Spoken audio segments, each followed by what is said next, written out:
my dad calls and says, hey, I'm done paying for you to f around in LA.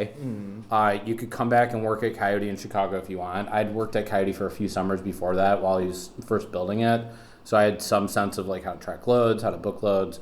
But then he said, you can either move, you can get a job in LA and pay your own rent. You can move back to Chicago, work for Coyote, move down to San Diego, work for Coyote, but I'm not paying your rent anymore.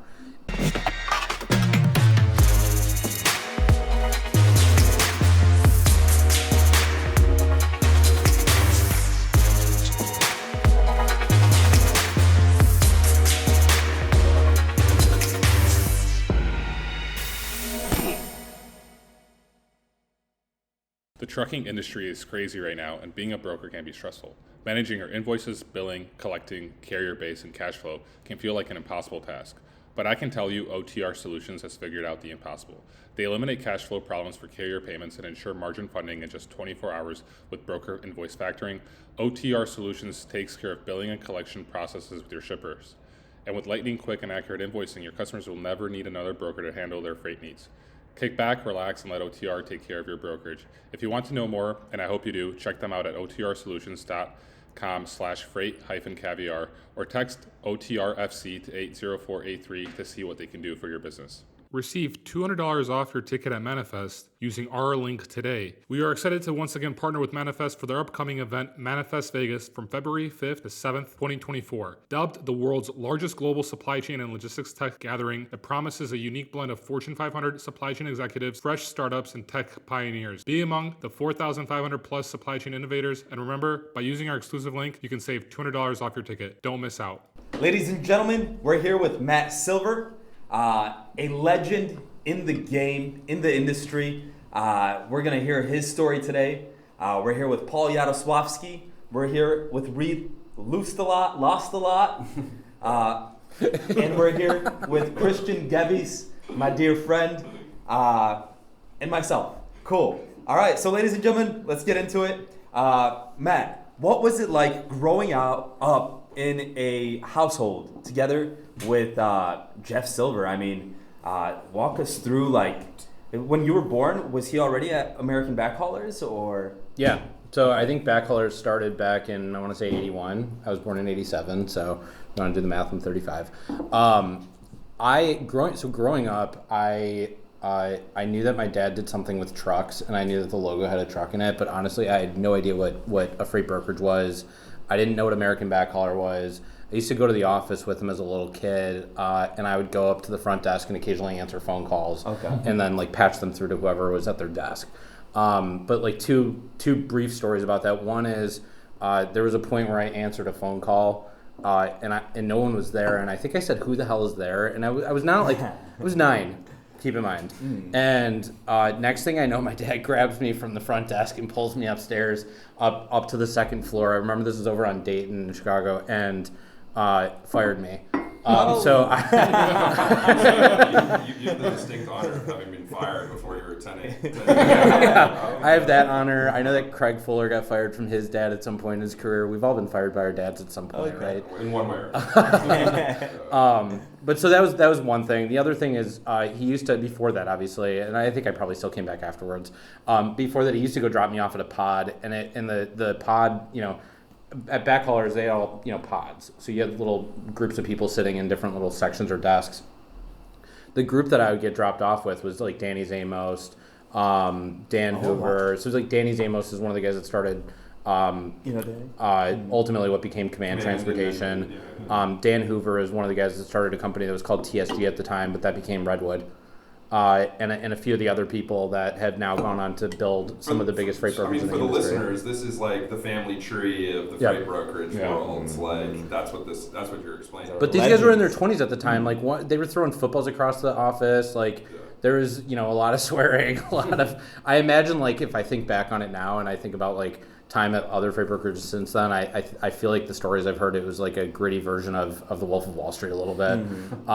And this was also pre-tech, where they had no computers. Well, they had computers. They were just very old computers, and I remember, you know, that was the first matching TMS that was out there that our dad built, and it was called Express. It's still, I think, the root of the same TMS that they use at C.H. Robinson today. But I remember him telling a story about he almost bought Matcher.com. to use that for freight matching, and ultimately didn't do that. But I think, that was the first technology that they were using in American backhaulers was being able to match freight and trucks, and that became kind of the blueprint for this industry for how people think about brokering freight. And they also kind of pioneered the split model, right? Like that's kind of started there. Carrier customers. The division of labor. I mean, that scales because you're I had a boss at Coyote, this guy Bob, that used to tell me, specialists over generalists, and like you would think about if somebody became really good at doing their job, they can scale with that job. And so if you were doing cradle to grave at a freight brokerage where you're doing everything from calling shippers, scheduling appointments, calling trucking companies, people are not good at doing all those things. Like when you're great at sales, you're usually not super organized and detailed and like really good at the fine print, dealing with operations. And so when people are having to do that cradle to grave model and they're focusing on just doing every single job, you might take the approach that they might care more about their customer because they have to do the whole thing. But I think with that division of labor, that split model that most brokers use now, you have people that are phenomenal at booking trucks, at negotiating with carriers, speaking their language, whether it's literally their language that you guys speak with a lot of carriers versus, freight talk. And that's freight lingo. And like, that's a very different talk track and skill set than if you're going to focus on calling shippers or if you're going to be scheduling appointments. You're going to have to pay a lot of attention to a lot of details.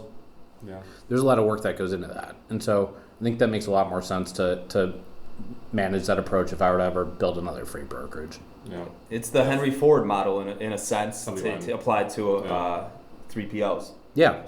Yeah, I mean, it's very much like an assembly line. I mean, it's supply chain. That's right. Everybody's favorite new trend. Yeah. So Matt, you were 12 when C.H. Robinson acquired American Backhaulers, I believe. My math is correct. That sounds like, yeah. Yeah. Do you know why, like, C.H. Robinson was like, they wanted to acquire American Backhaulers? I'm not sure, but I just literally heard this on my brother's podcast with Kevin, but I know that took CH from going from like a $2 billion company to a $14 billion company. So like that model coming in and everything, I think was a big difference, but I don't know, what the root causes behind it. Okay. Got it. Very interesting. So you were 12 when American Backhaulers gets acquired.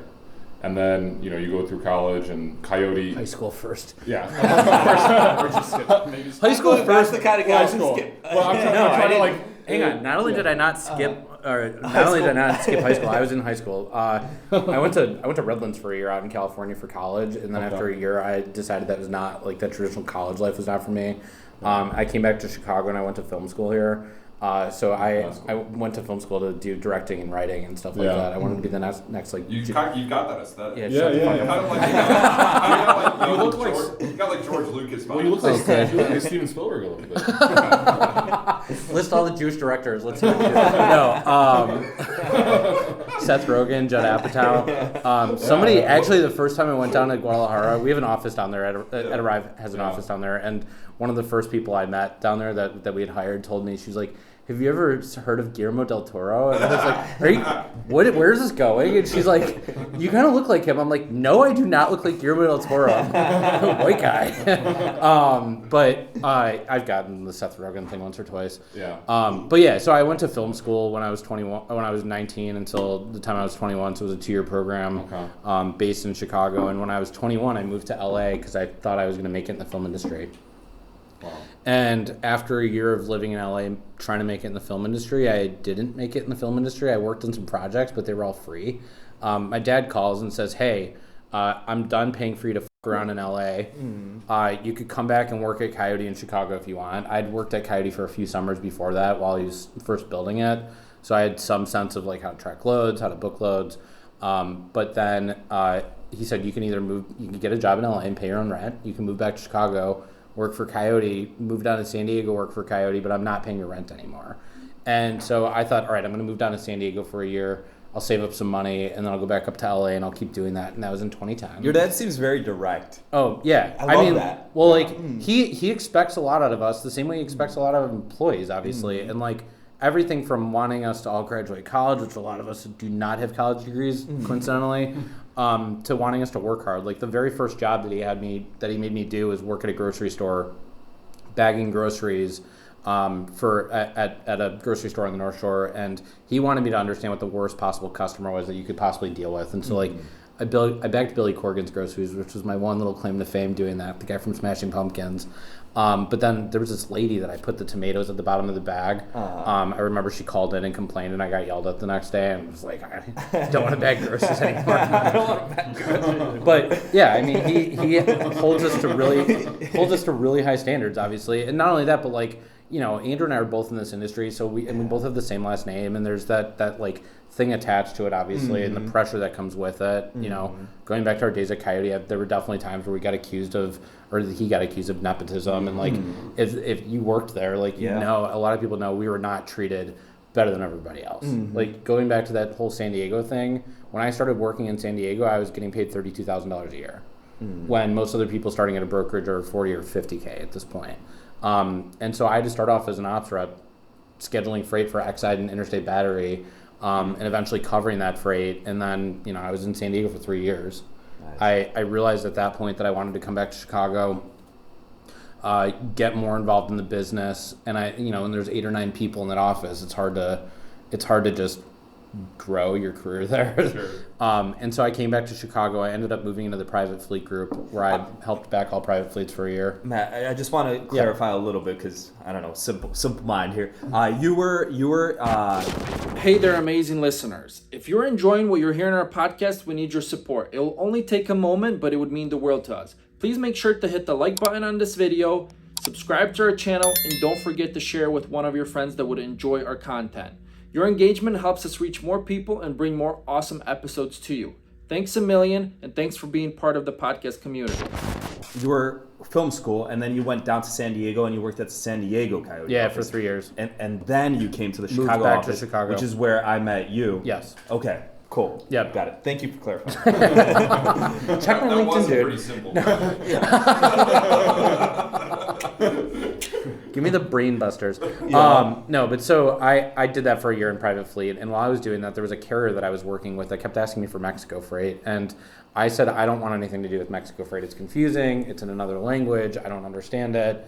I had learned some Spanish growing up and some French growing up. Our dad spoke multiple languages to us when we were growing up. So like used to speak to me in French. I'd answer in English. Really? But so after a year and this carrier continually asking me about Mexico freight, one day a sales guy sent out an email to the whole company saying, my customer is shipping toothpaste out of Mexico. They really need help. I forwarded that email to the carrier that I'd been working with, which is really lazy. Yeah. You're like, pick up the phone and call them or send them a clean email. I wanted nothing to do with it. And so I just forwarded it and said, here, there's this Mexico opportunity if you guys want it. And the carrier came back to me with the rate. We were able to convert that load, and I made, I think, like $200 in commission on it.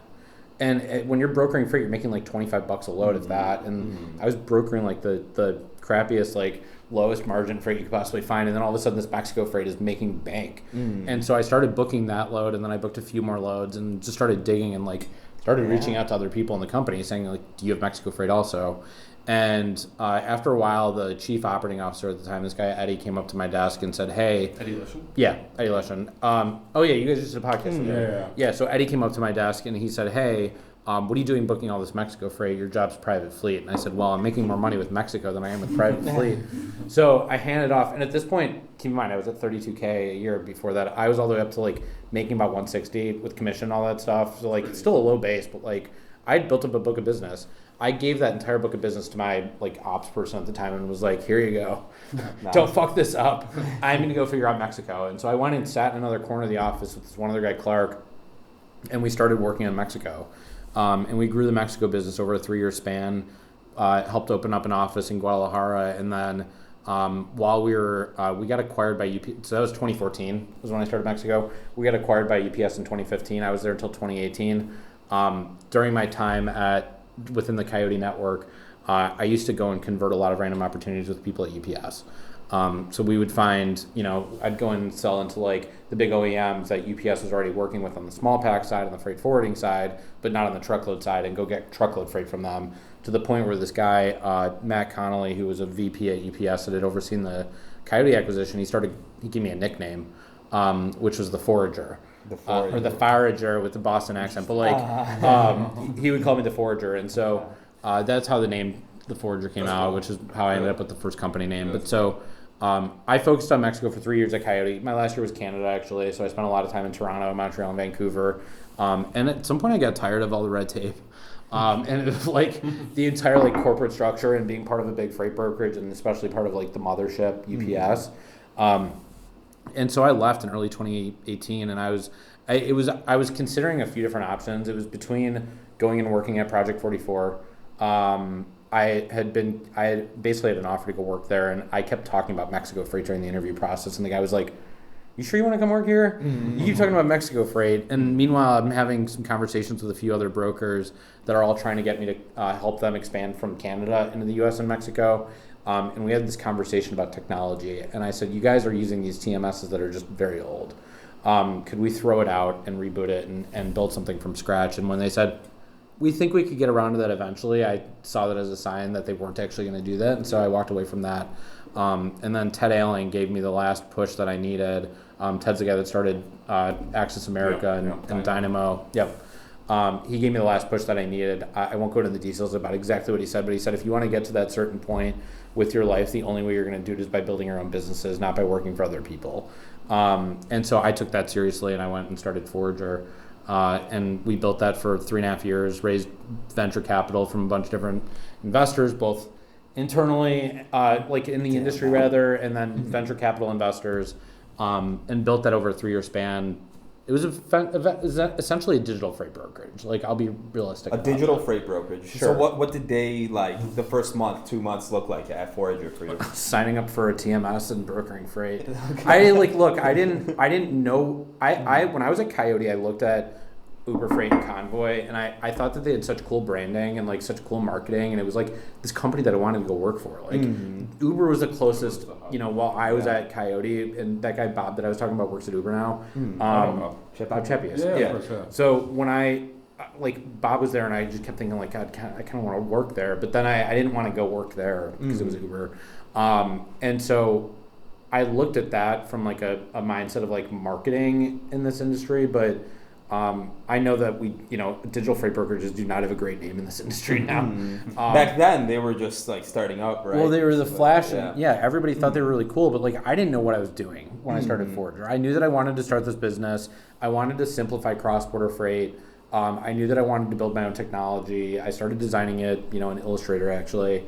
But in the meantime, we got a TMS off the shelf.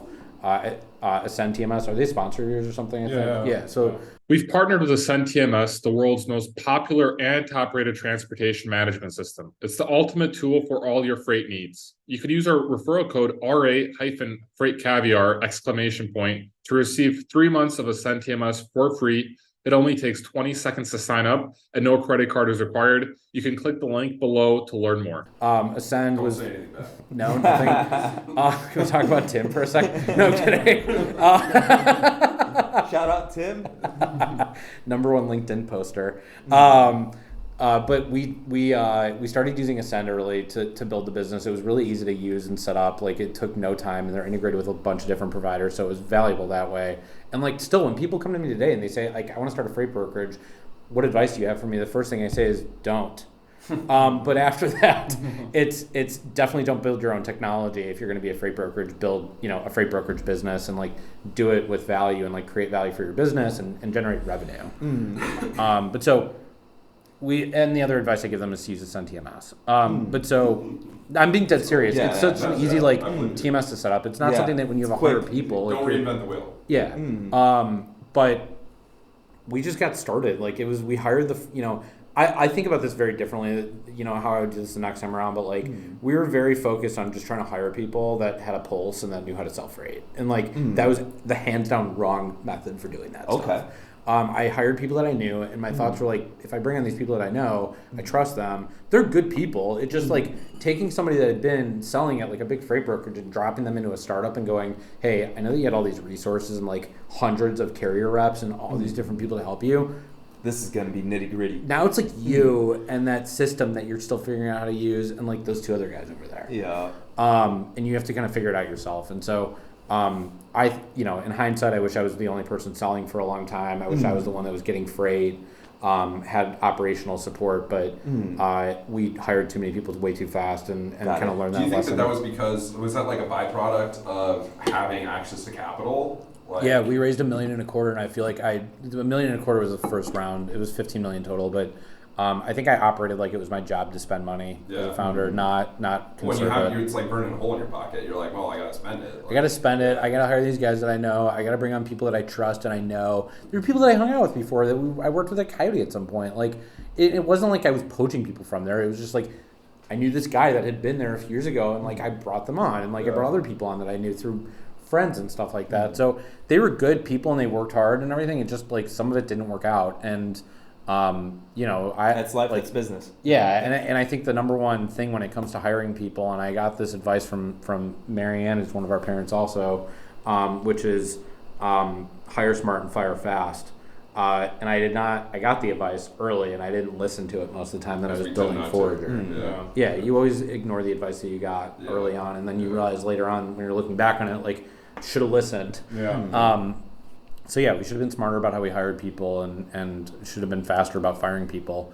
We got to a point where we had a rule that basically said after we've talked about this person for the third time that we think we should fire them, you have to fire them. But you can't get to that third point. Yeah. You have to focus on performance management early. So much is going on, right? Yeah, you've got to focus on metrics, OKRs, like making sure that people understand what their objectives are and like how those objectives and key results ladder up and down in the entire business. Like planning a business is really hard to do, and that was like a growing experience to the max for you, I'm sure. Oh yeah.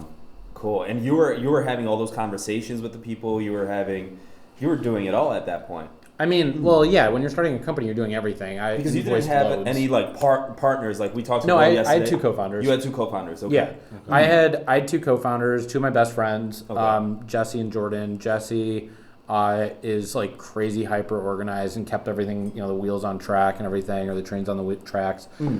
Jordan, stronger finance. He was getting his MBA the entire, that time period that we were building Forager. So he was bringing in, like things that he was learning from his lessons every single day. He was like, look, like this thing that we were just dealing with yesterday about venture debt, like I just learned about that today. And I'm like, oh, cool. I love that. So like I was like getting an MBA throughout that process too. Yeah. So like they were great and like really helpful co-founders. But like the three of us, none of the three of us had ever built software before. None of us were engineers or coders. And so like I eventually brought on a CTO, this guy, Matt Weber, that is from Alaska, lives in Alaska. Yeah, our CTO for Mexico Freight was based in Alaska. Nice. But a genius. And he's a VP of engineering at Arrive now. Nice. And leading, I think most of that engineering department at this point. So how'd you just out of curiosity, like how'd you meet him? We hired him actually. I hired him to build our website originally, and actually it was an interesting story. So when as we were starting Forager, I was thinking about buying another TMS, like a company that had a TMS. I still have like some of those early pitch decks where it showed like the two companies combined and the value that comes from that, along with like a bunch of operators. They were paying $100K a year, which is ridiculous. But I remember like experimenting with this technology, which in hindsight was not very good. And I brought it to Weber and said, hey, I know that you're like building our website, but could you take a look at this and tell me, if you think the quality of the code is any good? And he looked at it and was like, this is trash. This is all free stuff that you can get on the internet. I could probably build something for you over a weekend. Wow. That's better than this.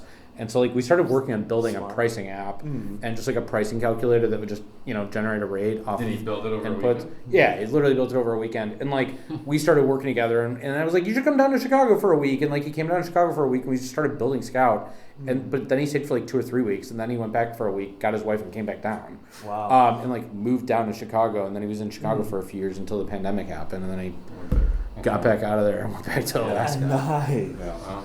So, I mean, that's a lot to unpack right there. Well, I'm also curious because we're kind of focused more like on the challenges of building technology in the freight ecosystem. But overall, like you were successful with it. I mean, success is a spectrum. It's not like binary. It's definitely not yes or no. We sold the company, so it's successful, I guess, in that sense. But like, was it the outcome that I set out for? No. Okay.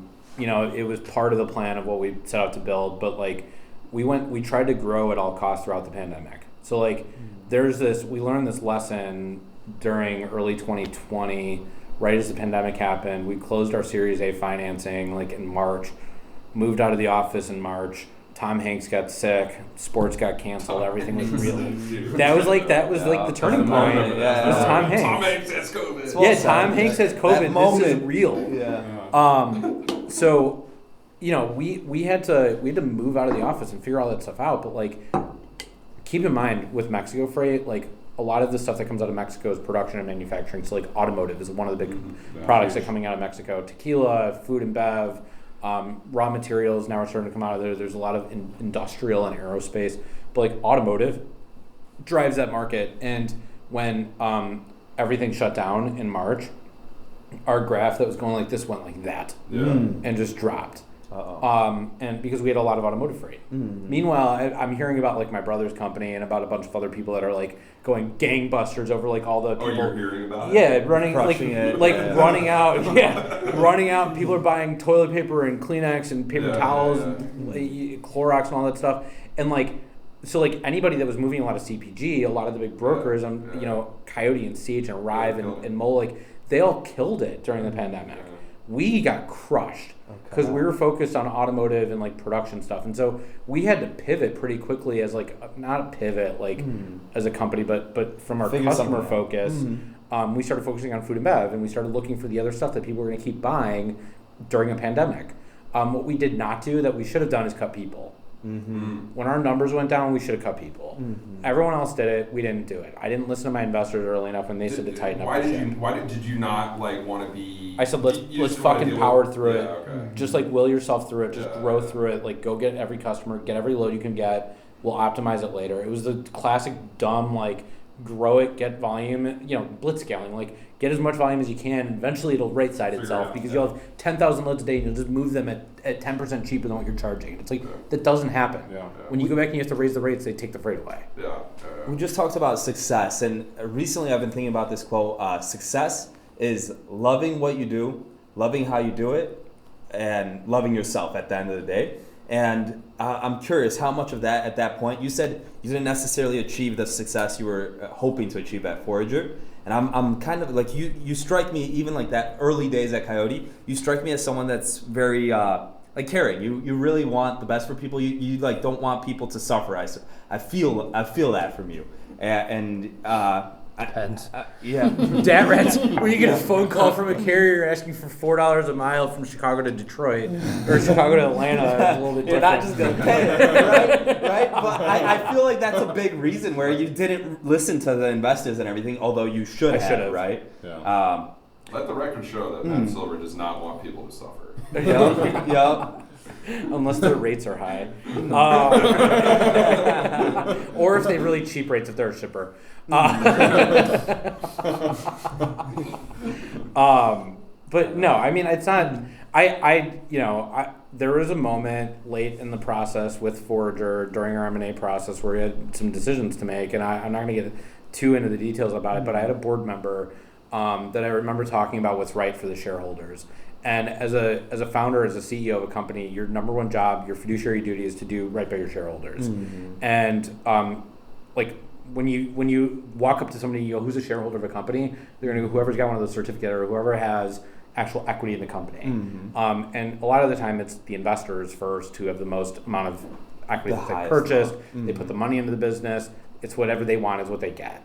And one of my board members actually said, he made this, kind of made this stand at some point. He was like, I'm voting for what's best for all of the shareholders. And to me, this company does not exist without all the people that work there. And so I think every single employee that works at Arrive at Forager, is just as much of a shareholder as the investors are, as the board members are, as Matt is, as a founder, all those employees are. And so we made the decision from an M&A perspective. So we had multiple options on the table. Arrive was the right fit culturally, for the business, for the technology, for everything. We're rooted in that backstory, like we were talking about Command earlier. The guys that started Arrive used to work at Command. So they come from that same background. So they understood. Yeah, the coaching, the Bill Parcells coaching tree of freight. And so is that kind of what drove you a little bit to selling to Arrive? Because you wanted to kind of find another alternative to having to cut a lot of people? No, I mean, we'd made some cuts at some point anyways, but I think it got to a point where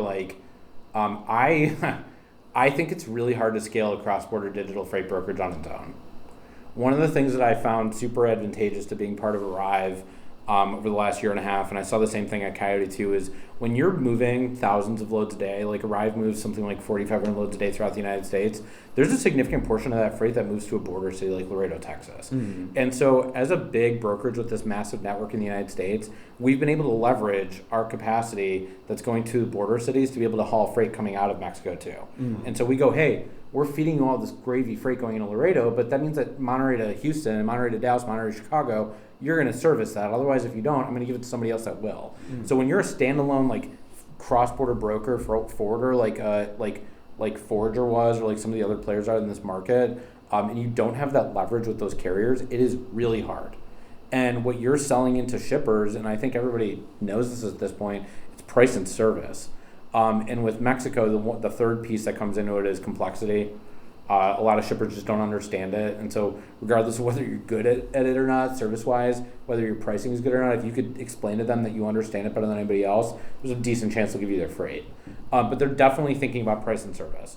And so you have to have that network density. You've got to have that leverage with your carrier base to be able to save money. So like even had I been able to raise a Series B, had I been able to continue to grow that business, I don't know that would have ever gotten to the scale that I believed it could or should get to.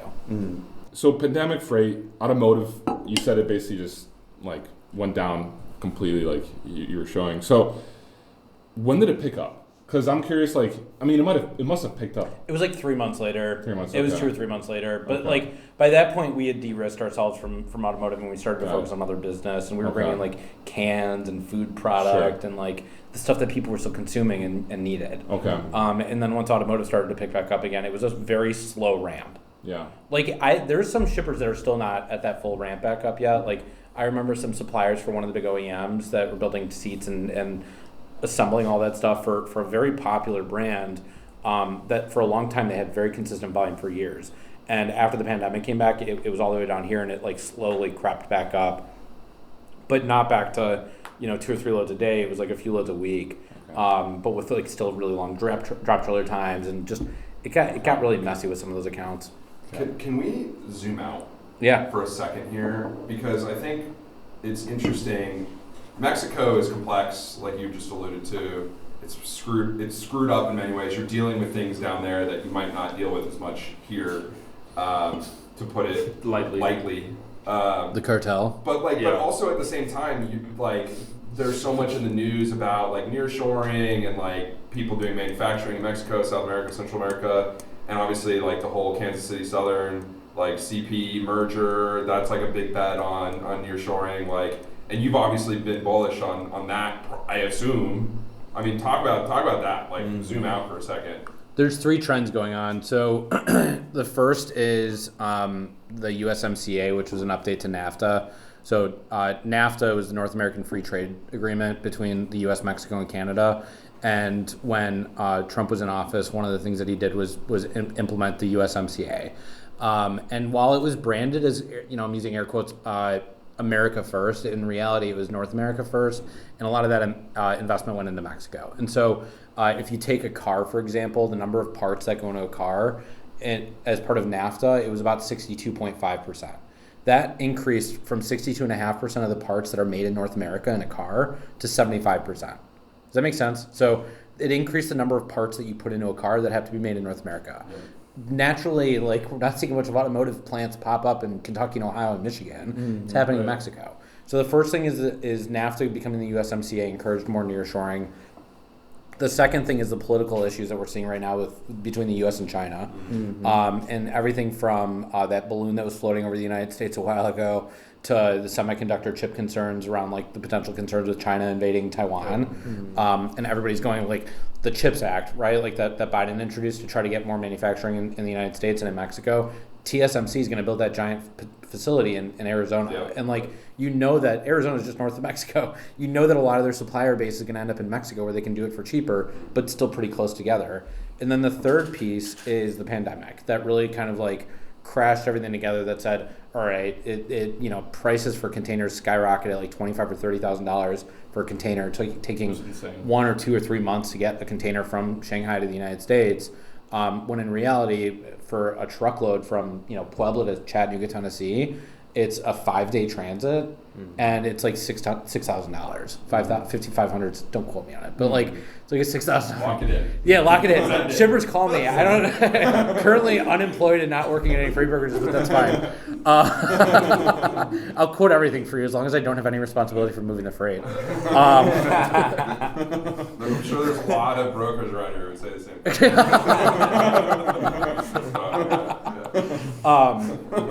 But so it became really apparent for everybody to start moving to Mexico. So like we had a customer. This was public news that was in the media and everything. So oh god, I'm drawing a blank on the name. They were a filter company, and they bought filters originally that were coming from China into the United States, like automotive filters. Okay. And they ended up buying a factory in Mexico. This was back in 2020, in the middle of the pandemic. And they called us and said, hey, we just bought this factory in Mexico. We have, a Premium Guard, sorry. We just bought this factory in Mexico. We have no idea how to manage any of the manufacturing coming out, or any of the transportation coming out of there. Can you help us with this stuff? And I remember showing the guy Scout and him going, do I just like put my credit card in here and then just start using it? I'm like, that'd be cool, but no. We have to like get your credit set up and approved and everything. Like, but that was like the first pivot for people, was they started just buying factories in Mexico to start bringing stuff closer to home. And now you've got Tesla with their massive investment building a gigafactory in Monterrey. Yeah. Foxconn is investing $500 million in the state of Chihuahua, which is just south of El Paso. Yeah. This is just the tip of the iceberg, right? Lenovo is going to continue to grow their presence in Monterrey. A lot of Chinese companies, as they see a lot of their business going away because they were manufacturing in China, they're not just walking away from all of it, they're moving to Mexico. Yeah. So there's going to be all of this nearshoring that's going to happen, and it's going to go everywhere from Monterrey to Mexico City to Guadalajara. That forms this triangle, the Bajío, that's in the middle of that, where there's a ton of manufacturing. But it's just going to continue to flow into Mexico. Do you think that we'll see something similar to how in Europe they have the EU, and then basically you can drive between Poland, Germany? And I mean, like without, showing your passport kind of thing. No, I think it's too different. It's more like the EU plus the UK. We have to go through customs. No, so like the United States and Canada, when you're shipping a truckload across the border, it's like a 30-minute thing. Like you call the phone number ahead of time, or used to be a fax, I guess. But like you'd send the paperwork ahead of time, or you'd call a number ahead of time. They would clear it ahead of time, or when you get to the border, you could do Chicago to Toronto overnight easily. Monterey to Dallas, technically you could do overnight if like everything was lined up perfect. But like you're gonna pick up a load on Monday in Monterey typically in midday. It's like a 3 or 4 hour transit up to the border. You're gonna get up to the border Monday evening, Tuesday morning. At that point, hopefully the shipper sent the paperwork to the customs broker in Nuevo Laredo to clear it for export, and to the U.S. Customs broker in Laredo to clear it for import. But that all has to that paperwork has to get sent. They have to vet all that stuff. They're checking all the product occasionally. They're going to inspect some of that stuff. They're trying to prevent people from sneaking into the United States from Mexico. Yeah. They're trying to prevent drugs and weapons from coming in. So it's very different than Europe, where it's like much more open and cohesive, and like everybody speaks a bunch of different languages. Like there's the joke is, what do you call somebody that speaks 3 languages? Trilingual. What do you call someone that speaks 2 languages? Bilingual. What do you call someone that speaks 1 language? American. Oh. Go. When you asked that question, that was gonna be a joke. What do you ask? Like, someone that speaks 3 languages. Like how many languages do you speak? 2, and I could 3. understand. Paul speaks 3. I mean, I could. How many do you What's speak? your third? 2 working on. I could understand Russian, and like I can read Russian, but yeah. How many do you speak? 1. Okay, American. Well, you speak I speak one. 3 languages. You speak French and Spanish? Sí, hablo español y francés también. Okay. I actually wanted to ask you when you were saying that, because you said that your father Jeff spoke 3 languages. He speaks more than 3 languages. He speaks more. Okay. Can you give us a little bit, like, just background on that? Like, why does he speak so many languages? Like, was he really gifted, like, academically? Like, what was, like, his background like? I think so. Much more than Andrew and I and a few of our siblings have been academically. Sorry, Dad. I don't know what it is. He got his undergrad from Michigan, went to MIT, got another master's degree from Michigan, got some sort of free thing from Michigan State. We just give this stuff away for free there. I'm kidding. I know half your audience is probably Michigan State people. No, I mean, he has that, and like I don't even have a real college degree. But I like to say that I learned a lot about what I know from not only my dad, but like a lot of the people at Coyote early on that I worked under.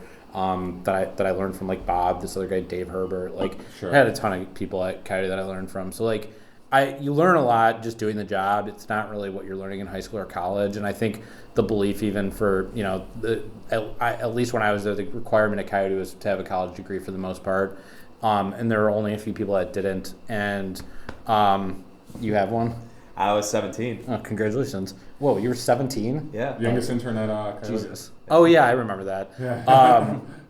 But so the belief was basically, I think that if you can get through college and prove that you're going to like turn in your homework assignments on time and show up to class, That's like, yeah, whether you majored in supply chain, like I remember all these kids would come and sit with me and they're like, I just went to Michigan State, majored in supply chain. I'm ready to redesign Coke's supply chain. I'm like, dude, you're going to be scheduling appointments for the next 2 to 4 years. And then afterwards, you're going to be a carrier rep. And eventually, you'll make commission. And then you'll be a better carrier rep. And then, like, in 10 or 15 years, you'll go work at a shipper. And then you'll go redesign their supply chain.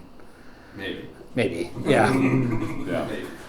But, okay, in terms of supply chain disruptors, which we kind of talked about earlier, and with your kind of background in Forager, raising money, kind of seeing the whole industry as a whole, can you kind of touch on that? On which piece? The supply chain disruptors that came in the industry like in the 2015 like era, like the Uber Freights, the Convoys, like Flexport. Can you kind of like what is your opinion of them?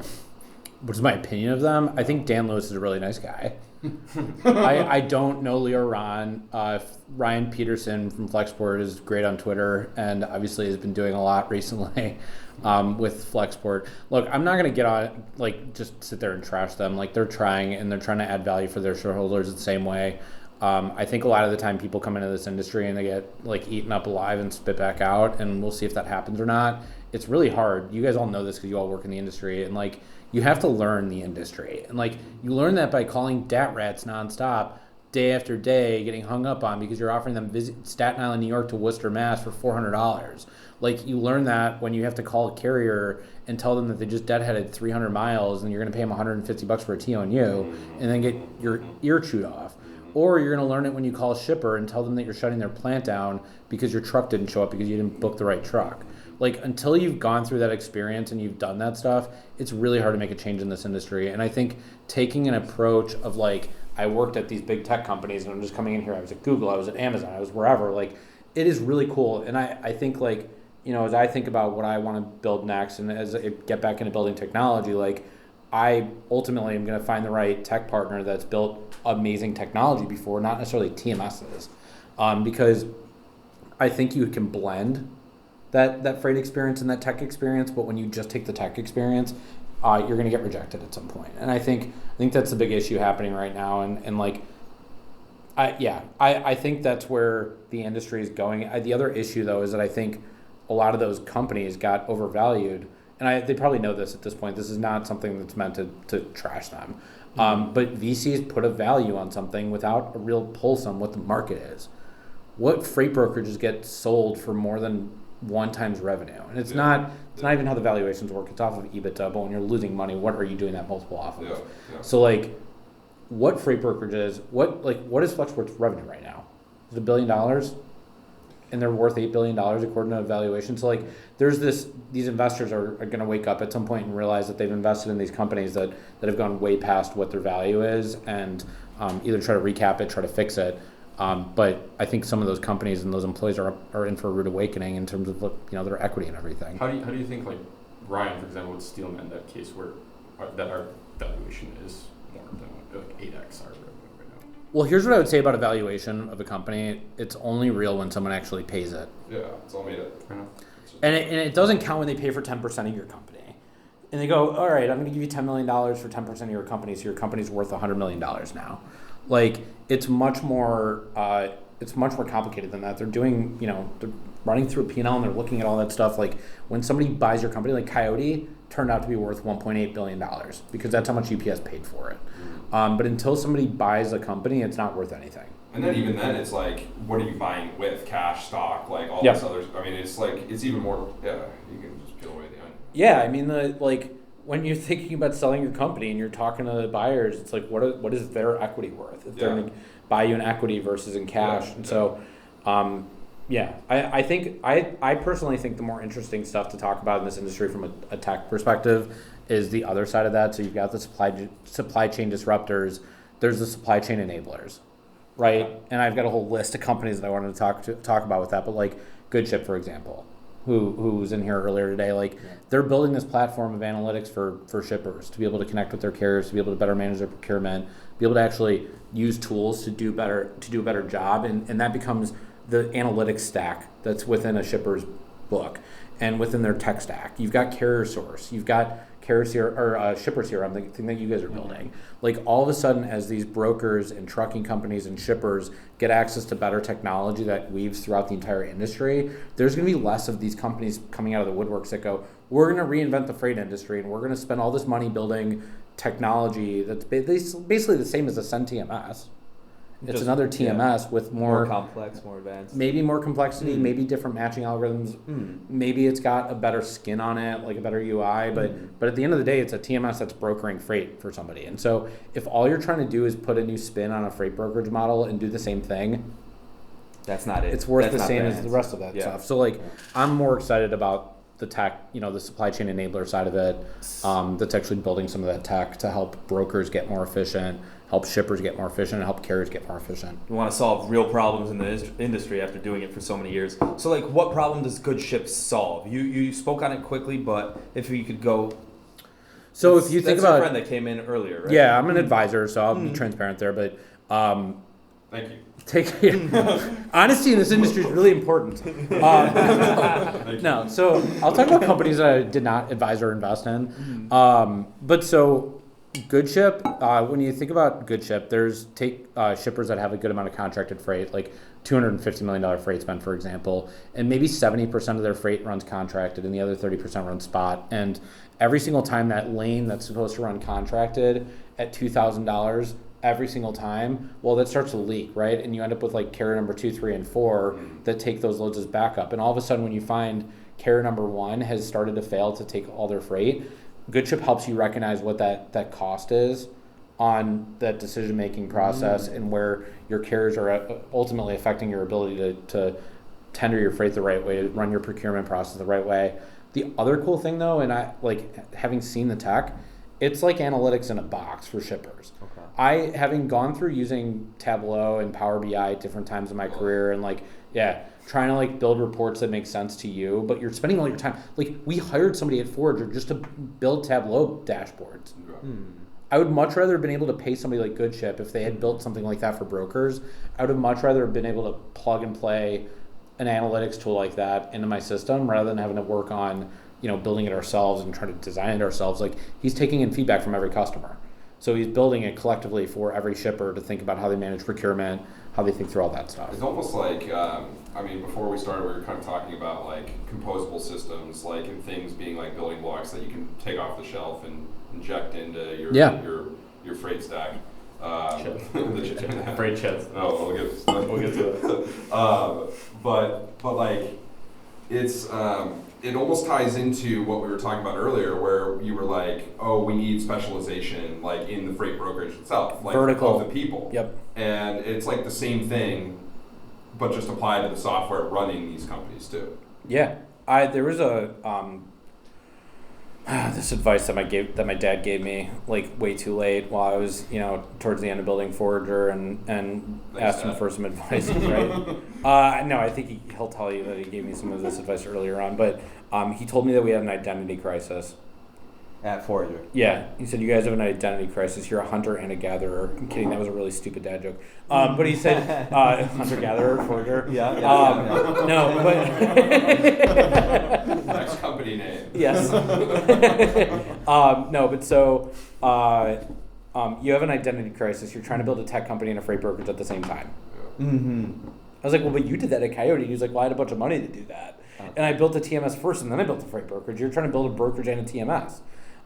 So now I think my advice, going back to my advice about not starting a freight brokerage if you can all help it, but after that, buy the software. Do not try to build your own technology. I just talked to someone that is starting his own freight brokerage right now, and he told me he's got a CTO already, and I'm like, what the hell do you need a CTO for?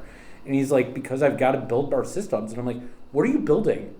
Are you just trying to build a TMS? There's so many TMSs off the shelf. He's like, no, I want to build analytics for the business so that when my salespeople come in every morning, they know what accounts to call, they know what to run through. I'm like, dude, sit down. Get your people to put a piece of paper on their desk, write down a list of leads to call, and have them call the leads.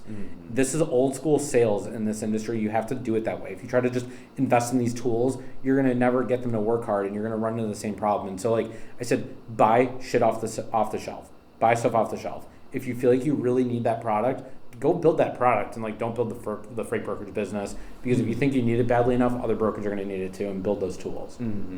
And so I think you could pick apart what a freight brokerage does today into 12, 20, 15, 25 different little products that people are using, right? There's so many TMSs out there. A lot of those TMSs don't do pricing. And so there's the guys like Green Screen that we saw at the conference today or recently that talk about, automating pricing, I think. And you've got procurement that people are trying to help automate. You've got load matching like Parade. Parade does a lot with matching for a lot of brokers, and they help brokers get to a point where they're as much of a digital broker as anybody else is. Is that what Bazooka had at Coyote, where it load matching? Yeah. I mean, everybody's got that. I don't know if those two things are the same, but building a matching algorithm is a combination of taking inputs from a trucking company. If they say I have trucks every day in Dallas that need to get to Houston, and you store that in your system, if you've got that data set or the ability to store that. And when a load hits your system that's from Fort Worth to Houston, it's looking for that radius, and it's either sending an email or a notification or whatever. And so Parade, I think, does that, plus scraping the incoming information. Plus there's, I think, more of a network effect to that because they've got more data than just what is going on between the carrier and the broker. Okay. I'm curious, just want to touch on this. You mentioned that Jeff at Coyote built a TMS first and then built the brokerage? Obviously, the company first started as a TMS provider, I think, really? and used them to sell to other brokers. But this is what, in 2007? 2006. Okay. So there was 4 guys that were engineering and building the system originally. We never operated out of Bazooka. Yeah. We never operated out of another TMS. That was the name of the TMS. Bazooka. Yeah. That's awesome. Yeah, it's still the name of the TMS. Coyote had the sickest branding. Coyote was so cool. Well done. Well, here's the thing about branding, and where I think Coyote invested heavily in branding was around recruiting, Yes. and a little bit about the shipper side. But when I think about branding and marketing, I think there's a few different components to it. One is definitely you're trying to get 4 different audiences. You've got talent that you're trying to recruit. You're trying to get customers that you want to come work with you. You're trying to get carriers, if you're a broker, and you're trying to get investors potentially too. And so your marketing gets tailored around all 4 of those things, and it's a combination of your brand. What does your brand look like? What does the voice sound like when you post stuff? What content are you putting out online? Are you building up your voice as a subject matter expert? Speaking of voice, you should post that 2013 video Jeff Silver did of what Coyote does and what it is. That video was so sick. I've never been so hyped for logistics, dude. It's sick. And Jeff's voice is just damn. He has a very intimidating voice. When you clear his throat coming around the corner, you you knew that he was coming, especially in the office, and you immediately minimize Facebook. I was never on Facebook at work. But anyways, all right, so the marketing thing. So you've got the brand, you've got the content piece, so you've got to put content out that people read about. And so if I were building Shipper CRM and I wanted to put content out that would hopefully get people to come in and come visit the Shipper CRM website more, I would have stuff about how to prospect for customers and where people think about customers and what kind of industries those customers fall into if they're all freight brokers and they're all calling on that same freight. I would put stuff out that makes people feel knowledgeable and they're oh, these guys write about stuff that I actually care about, so I'm going to keep reading about it. And if they are writing about it, they must also be embedding that in their technology. And so I need to think about it that way. So you've got the content piece of it, then you've got kind of your social piece. which blends with content, but it's also like, what am I posting as like an individual post about something, about a thought? And on LinkedIn, it's more about like throwing it out there into the world. On Twitter, it's more about shit posting, I guess, or X or whatever. Reed's doing both. I shit posting on everything. He's crushing it. Reed's on fire, man. Reed's on fire, man. Dude, I'm trying to follow both of us. I was literally recently subtweeting a panel while watching it, and then walked up to people afterwards. Was like, Today? Maybe, yeah.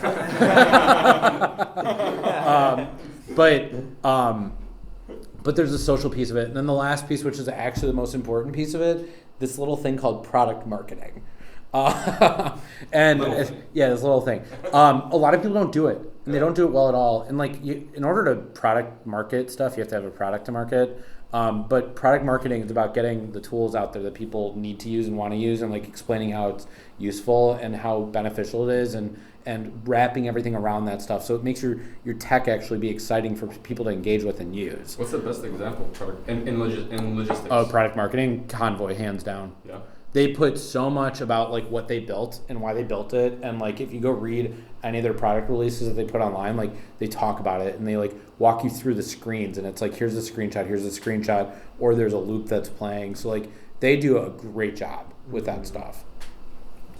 Just got to focus on the unit economics a little bit more. Who's like does a good job, like not product marketing, like who? Recruiting. Just with with any of the other going after shippers or talent, like whatever other. I mean, Coyote was always the biggest as far as like recruiting goes.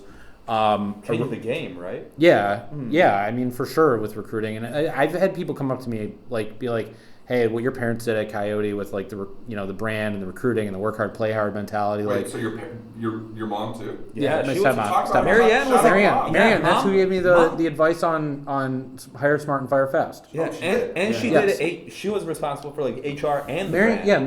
Marianne built the entire culture. Yeah. She built the entire culture of Coyote, and also a big part of the culture at American Backhaulers too. Cool. Yeah. That's awesome. But yeah, there was. I didn't know she built it or was involved in. Yeah, very early on. That's cool. Yep. But so Coyote was big on the recruiting side of it. Story. They just told such a good story and explained what a freight broker was, because like you tell a typical person like, what do you guys do? We work at a 3PL. How do you explain a freight broker to a person that doesn't understand the industry? Yeah. Answer it. How do I? I point to a truck that's always somewhere nearby, and then I say like a Coca-Cola. I use Coca-Cola usually. Probably I use Coca-Cola, and then I say a load from Chicago to Indianapolis. Coca-Cola will pay us $1,000. We'll pay that the trucking company $800. It's like a stockbroker, but instead of stock certificates, they move pallets. Or ticket broker. Margin on every load. Yeah. Yep. What do you say, Matt? Something similar to that. I typically the other part of it is to kind of explain that like what people don't realize is that everything that we're looking at, sitting in, talking about, things that we're holding, like they all got where they got on a truck or a train or a plane at some point. Probably a combination of those things, and Arrive, Coyote, Forager sit in the middle of part of that. Now the big difference that I would say about cross-border versus domestic freight that I usually like to explain to people is, on the domestic side, a lot of that is distribution oriented. So it came in from overseas or from Mexico, or it was produced somewhere and it went from a production facility to a distribution center. Most of what people are brokering or hauling in the United States are from those DCs to like smaller DCs or to stores and stuff like that. For stuff that's coming out of Mexico going to the United States, it's a lot more about production. Assembly. So like it's earlier in the supply chain, if you will. If you think like supply chain, the nuts and bolts. It's all that little stuff pieces that's feeding up. So like like I remember at some point in my career we worked with an automotive supplier for one of the big OEMs, and we were building the axle for one of their cars, and we weren't building it obviously. I don't know the first thing about an axle of a car, other than I think it holds the wheels on, the tires or whatever, but like. It holds the whole car together. Turns out you know a little more than. No, I don't know anything. I know all there is to know about shipping automotive freight. I know nothing about how to put a car together or what goes into a car. Anytime someone starts talking to me about the things in their car, my eyes glaze over. I'm like, dude, I don't know anything about it. Take my money, my can I have I just want like a Tesla. It's like I just want an electric car. I don't want to deal with like paying for gas every day and all that stuff. But yeah, Shout out Tesla. yeah, there you go. Or Rivian. Isn't that those are changing cool right now too. though with the production side of things, where we're moving from Mexico now stuff to distribution centers? Like, is that changing because of the factories? From China Well, there is. are moving Yeah, they to are Mexico, moving right? from production to distribution, but it's still on the production into distribution side, Okay. not distribution into homes or into like final, Got it. that final leg before. That's final not mile. changing yet. Like even right now with I the mean, concentration. There's a shift, right? Where like there's like we have at Arrive we were working with a beer customer that moves beer out of Monterey, and they told me that it takes 4 or 5 weeks, I think, from when a beer comes off of their production line in Monterey to where it's in someone's hands and they're drinking it. So like 4 or 5 weeks. yeah. Okay. So it's going from the plant in Monterey to a warehouse in Laredo, and it's going to sit there for a few days to like a distribution center somewhere in the U.S. And then from that distribution center in the U.S., it's going to go to a grocery store or a liquor chain or probably like a beverage distributor, like Breakthrough Beverage in Chicago. Or Reyes or whatever, like Yeah, and they're then those big guys distributors. send it out. Then those guys send it out. That's to how it and works with that's- liquor. We recently learned. Yeah, liquor. Yeah, tequila and beer, same Yeah, thing. because- So that's where you see like the trucks that have the sides that roll up and everything all over all over the city. Like that's all getting distributed. Those pallets have moved like 3 or 4 times. People have no idea how many steps there are in the process. Oh my God! If you made like how it's made, Yeah. you could do how it's made about freight and supply chain and logistics. Have you guys ever been to a warehouse or like a manufacturing facility, not a warehouse? Maybe put that film degree Yeah, to use. Yeah. You're the man to make it. No, I want to build technology in this industry. I don't want to film stuff. I think if anything, this industry needs a TV series like Entourage or Wow, that's an the idea. next, the Wolf of Wall Street for freight. Yeah. Yeah. Yeah, there's so many characters and so much. Bro, it is absurd. The fact that this industry functions is like, I mean, you peel away the onion, you call carriers, tell them they're getting paid $150 for a TONU. Oh yeah, that's fun. Fucking crazy that this shit works. Like, it's crazy. Like, it's insane. It doesn't work though, and it has such a bad effect, and it usually burns the relationship between the trucking company and the broker because one idiot person at a broker made a bad decision without talking to their boss, without talking to somebody else. Like it's just when this happens differently. Different brokerages that build their cultures differently, and like places like Arrive give a shit. Like they care a lot about their carriers, about the carriers and the customers, and so you don't see that stuff happening there, but like you'd see this at some of the more like cradle to grave models, some of the more agent models where they're like driven by their own P&L and that's all they care about. But like that stuff, it can happen anywhere and everywhere. It's not Well, on my first brokerage, or the one I worked at, we literally had a 20/20 rule where if you booked a truck at the max price that was set in TMS, you had 20 minutes. 20 minutes to find a truck cheaper, $20 cheaper or more. Damn, that is such an. And so people would literally I would have a load book My for 20 word minutes. means nothing. I literally had a load book for 15 minutes, and someone would tell me I got $20 cheaper truck. Are you I serious? had to cancel. Yeah. Yeah, that's what I was. Savage. Literally the It was, like, but- it was crazy, and it was But then you ethical, start selling the load, I hope, differently, where it's like, all right, you got the load, but with it, I can't. Like that's what always confused me in this industry. And having worked on the carrier and the broker side, it's like, shoot, like I want to do good for the broker, but I also want to do good for the carrier. And like that TONU situation comes up, I'm like, dude, we have to pay these guys, and like sometimes, that's. But I love that about Coyote. I feel like Coyote is. They did it right. I know we're running up a little bit on time, so I want to ask a question here about the current freight market. I know cross-border shipments, I think, are up year over year. Oh yeah. Okay. What are your thoughts on the state of the freight market, and where do you see the freight market heading for 2024 and like the end of the year for this year? Whatever Craig Fuller says is right. I think. Look, Shout out Sonar. Yeah, Sonar, right? No, so I think peak is going to be very timid this year. I don't think we're going to be talking about peak. I think over the last 6 months, brokers have been really like anxious and like tapping their foot, waiting for something to hit, and like whether it's a hurricane, natural disaster, those strikes that people kept threatening, like the automotive strike. I've heard about it so much recently. But like I haven't seen it in the numbers. I haven't seen anything affected by it from a capacity standpoint or a rate standpoint. It's just It's slow right now. Like the market is still recovering, and I think we're still going to be recovering next year. Like JB Hunt said, we're coming out of a recession. I don't think that's actually the case. I'm not smart enough to understand that stuff. If you've ever heard Craig Fuller talk about the data that they've got at FreightWaves, like he can basically predict the market in the future. He's sitting on that. Yeah, he's got so much of that data, and so like I would listen to what he's saying about it. And like 2024 is going to be tough. Like there's going to be more brokerages that are going to go under because they were over leveraged when interest rates were lower.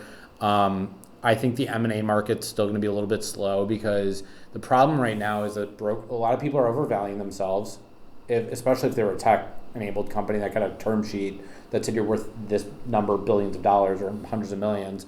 They've got this number in their head, and like, let's say you're worth $50 million, like based on your EBITDA and the multiple based on like the market today, but you think you're worth $150 million.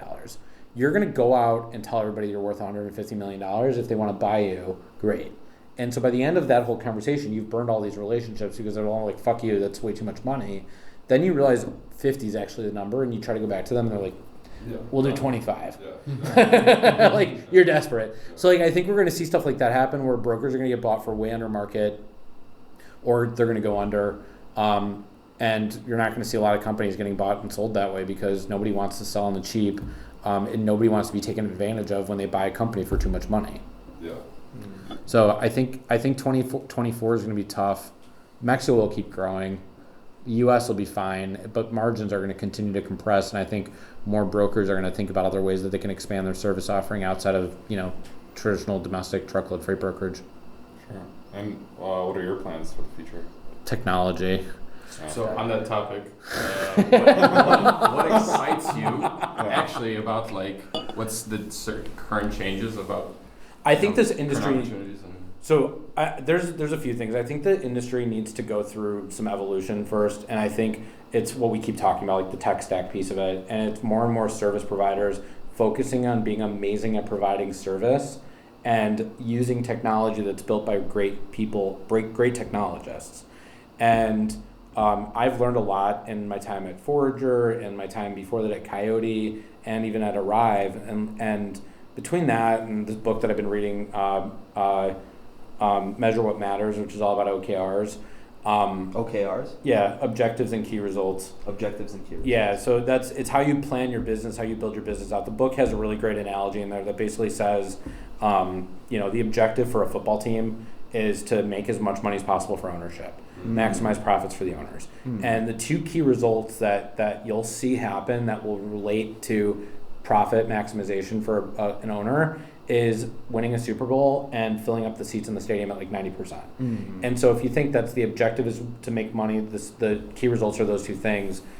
The head coach or the GM that's underneath that owner, their key objective is, or their objective rather, is to win the Super Bowl. Their key results are like score more points and give up fewer points. And their offensive coordinator, defensive coordinator each get one of those, and it ladders down and it ladders back up. So like building a business that way from the get-go is something that I learned from that I didn't do last time that I want to do this time around. But I think, so that's what OKRs are. But so I think that this industry is ready for more tools.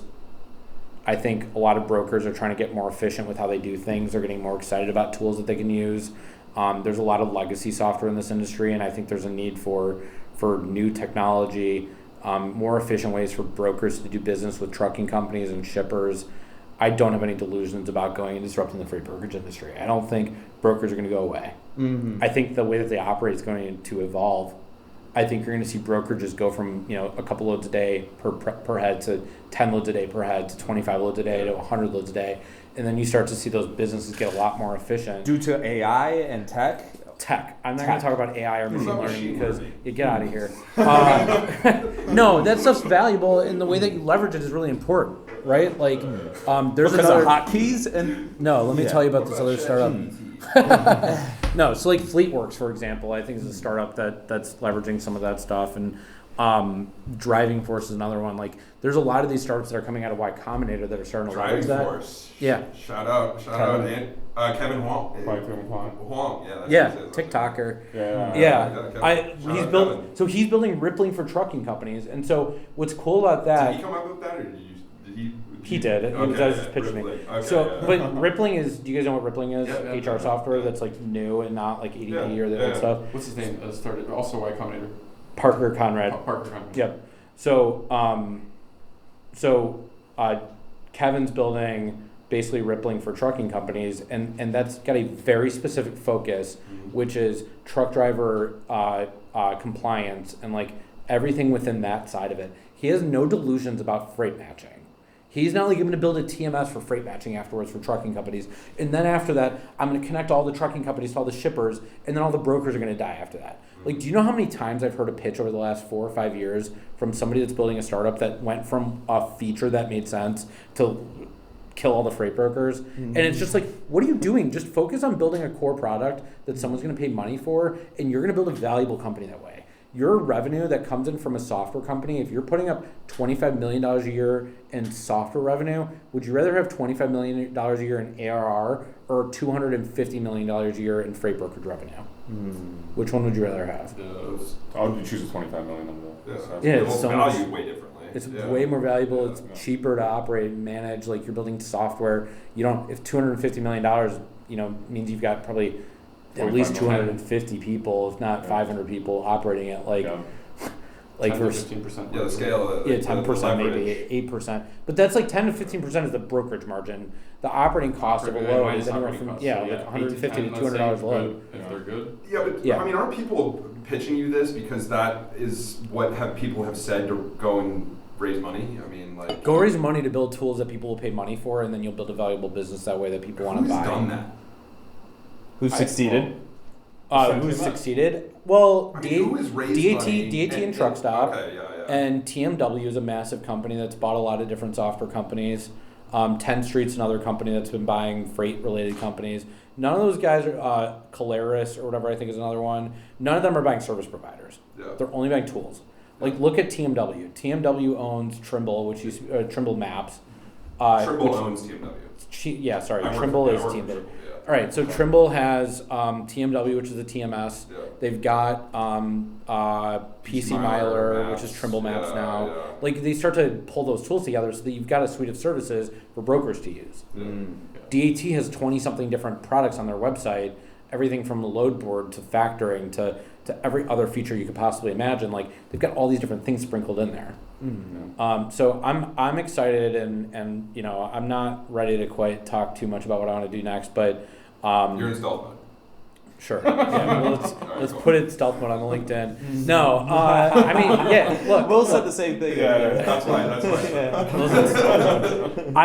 I know that there's a lot of things that I think people in this industry need, and I learned that I think I have a good sense for how to build technology for people and delight users with those tools, and so I'm excited to be able to go do that at some point in the near future.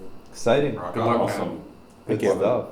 Thanks for tuning in to the Daily Freight Caviar Podcast. If you enjoyed the podcast, or if you didn't, leave a review. Let me know what you think. I appreciate any feedback. If you'd like to have more Freight Caviar content, go to freightcaviar.com and subscribe to my email newsletter.